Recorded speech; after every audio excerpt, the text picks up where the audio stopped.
Jinsi tunavyopandisha gawio kutoka kwenye mashirika, ndivyo jinsi ulimwengu utatuheshimu.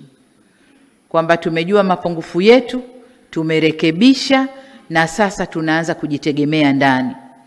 Na ile mkono wa ngaie utakuwa unarudi kidogo kidogo.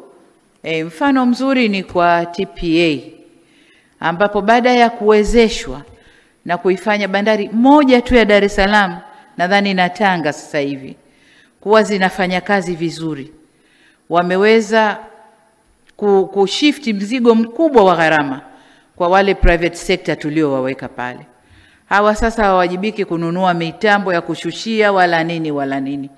Ni operation, administration, na kuhakikisha huduma zinazohitajika na yale mashirika yaliyoko pale, wale wageni, zinapatikana. Lakini jengine, kwa sababu wameondosha mzigo wa cost ya kuendeleza bandari, wao sasa ya kununua vitu vya kuipa hadhi bandari, wao sasa watajielekeza kwenye kuweka miundombinu ya kuongeza bandari yetu, ili wawekezaji zaidi waingie, mizigo zaidi ije, na mambo kama hayo. Kwa hiyo tunapoboresha, mkikusanya zaidi, mashirika yanajijenga, lakini na serikali inapata zaidi. Mheshimiwa Rais, pia kumekuwa na ongezeko katika ufanisi kwenye baadhi ya mashirika. Kutokana na reformu hizi zinazoendelea kufanyika katika mashirika, ufanisi umeimarika kwa kiasi kikubwa. Kwa mfano, nitatoa mfano shirika la bandari. Mwaka huu wa fedha linaenda kutuletea bilioni 181. Hii ni kutoka bilioni 155.7 ambayo walileta mwaka jana. Lakini tulipokuwa tunafanya analysis zao, kuna vitu ambavyo kwa kutizama gawio unashindwa kuviona, lakini ni vikubwa vipo vinafanyika. Gharama zao zimepungua kwa zaidi ya nusu trilioni, gharama za uendeshaji. Na hapo wana miradi yao wanaiendesha kwa fedha za ndani.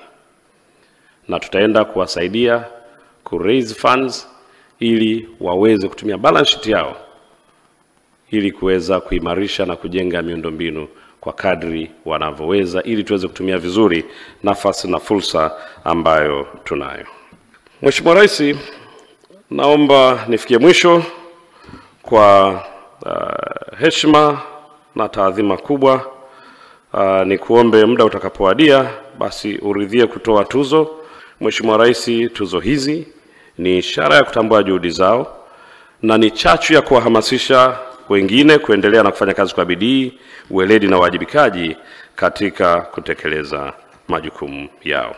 Katika hili walioongoza ni TPA, ambao mwaka huu wamechangia kiasi cha shilingi bilioni 181.5 bilioni, ikiwa ni ongezeko kutoka bilioni 153, na tunawapongezeni sasa kwa kuendesha miradi yenu kwa kutumia pesa yenu ya ndani. Bilioni 181.5 kutoka gawio la mwaka jana bilioni 153.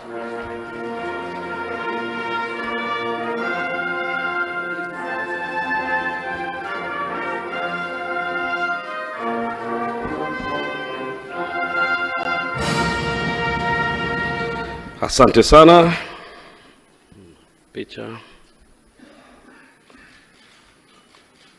Mheshimiwa Rais, kwa namna ya kipekee tunaomba katika kundi hili tuzipe tuzo za taasisi 3 ambazo ndizo zilizoongoza. Na taasisi ya kwanza ni Mamlaka ya Usimamizi wa Bandari, ambao wamechangia bilioni 181, na hii imeongezeka kutoka bilioni 153. Mwenyekiti IGP mstaafu Mangu pamoja na DG Mbosa, naomba mje kwa ajili ya tuzo.